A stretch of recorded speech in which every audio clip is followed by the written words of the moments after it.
তো অনেক লিক এবং রুমারের পরে গত 10ই এপ্রিল কিন্তু লঞ্চ হয়ে গেল ওপ্পোর ফ্ল্যাগশিপ ক্যাটাগরির phone Oppo Reno 10X zoom. হ্যাঁ, ওপ্পো রেনোর এই ফোনটিকে ওপ্পোর নাম দিয়েছে ওপ্পো রেনো 10X জুম এবং এটি হচ্ছে গিয়ে একটি ফ্ল্যাগশিপ ক্যাটাগরির ফোন যাতে রয়েছে 10X পর্যন্ত হাইব্রিড জুম এবং 20X পর্যন্ত ডিজিটাল জুম করা যাবে এই ফোনটি থেকে। হ্যালো বন্ধুরা, আমি শান্ত আছি আপনাদের সাথে এবং ওপ্পো রেনোর ফুল স্পেসিফিকেশন এবং ছোটোখাটো একটা রিভিউ দেবো আজকের ভিডিওতে। তো লাইক বাটনে ক্লিক করে অবশ্যই শেষ পর্যন্ত দেখতে থাকুন। এই ফোনটিতে ওপ্পো ব্যবহার করেছে 6.6 ইঞ্চির একটি full HD plus AMOLED display এবং এই ডিসপ্লের স্ক্রিন টু বডি রেশিও হচ্ছে 86.8% আর এই ডিসপ্লের অ্যাসপেক্ট রেশিও হচ্ছে 19.5:9 এবং এই ফোনটিকে দেখলে পুরোটাই ডিসপ্লে মনে হবে কারণ এর বডি রেশিও যথেষ্ট ন্যারো বেজেল এবং নিচের যে চিন এরিয়াটা রয়েছে সেটাও অনেকটা ন্যারো করে ফেলেছে ওপ্পো এই ফোনটিতে। তাছাড়া এই ফোনের ভিতরেই থাকবে ফিঙ্গারপ্রিন্ট স্ক্যানারটি, অর্থাৎ ডিসপ্লের ভিতরে ওপ্পো অপটিক্যাল ফিঙ্গারপ্রিন্ট স্ক্যানারটি ব্যবহার করেছে। তাছাড়া এই ফোনে আপনারা নচ বা কোনো পাঞ্চ হোল দেখতে পাচ্ছেন না, এর একটাই কারণ, তা হচ্ছে এর পপ আপ সেলফি ক্যামেরা।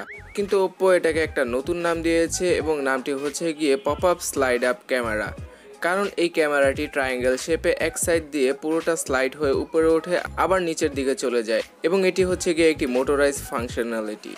তো এই মোটরাইজ ফাংশনালিটির ভিতরে 16 মেগাপিক্সেলের সেলফি ক্যামেরা ব্যবহার করেছে ওপ্পো। তাছাড়া এতে রয়েছে ফ্ল্যাশ লাইট এবং পিছনের দিকে রয়েছে এর বিস্ময়কর ক্যামেরাগুলো। এখানে 48 মেগাপিক্সেলের f1.7 অ্যাপারচারের প্রাইমারি ক্যামেরা দেখা পেয়ে যাব আমরা, প্লাস 13 মেগাপিক্সেলের f3.0 একটি টেলিফোটো লেন্স ব্যবহার করেছে ওপ্পো এই ফোনটিতে। তাছাড়া তৃতীয় ক্যামেরাটি হচ্ছে একটি 8 মেগাপিক্সেলের f2.0 আলট্রা ওয়াইড লেন্সের ক্যামেরা। আর বলে রাখা ভালো 13 মেগাপিক্সেলের ক্যামেরাটি 5x জুমের পেরিস্কোপ লেন্স, অর্থাৎ এটি দ্বারা 5x পর্যন্ত অপটিক্যাল জুম করতে পারবেন এবং 10x পর্যন্ত হাইব্রিড জুম করতে পারবেন। ওপ্পো এখানে বলেছে 10x পর্যন্ত হাইব্রিড জুম করলে ছবির কোয়ালিটিতে কোনো ডিফারেন্সই পাওয়া যাবে না, অর্থাৎ ছবির কোয়ালিটির কোনো ঘাটতি দেখা যাবে না এবং 20x পর্যন্ত ডিজিটাল জুম করা যাবে। তাছাড়া এই ফোনের রিয়ার ক্যামেরা দ্বারা 4K রেকর্ডিং করা যাবে, কিন্তু এই ফোনের সেলফি ক্যামেরা দ্বারা শুধুমাত্র 1080p পর্যন্ত ভিডিও রেকর্ডিং করতে পারবো আমরা। আর হ্যাঁ, এই ফোনের প্রসেসর সম্পর্কে তো কিছু বলাই হলো না, এর আগে তো আমি বললাম যে ফ্ল্যাগশিপ লেভেলের ফোন, তো ফ্ল্যাগশিপ লেভেলের প্রসেসরটি ব্যবহার করা হয়েছে এই ফোনে। এখানে ওপ্পো ব্যবহার করেছে স্ন্যাপড্রাগনের 7 ন্যানোমিটারের আর্কিটেকচারে বেস করা 855 প্রসেসরটি এবং এই প্রসেসরটির গ্রাফিক্স হিসেবে থাকছে অ্যাড্রিনো 680।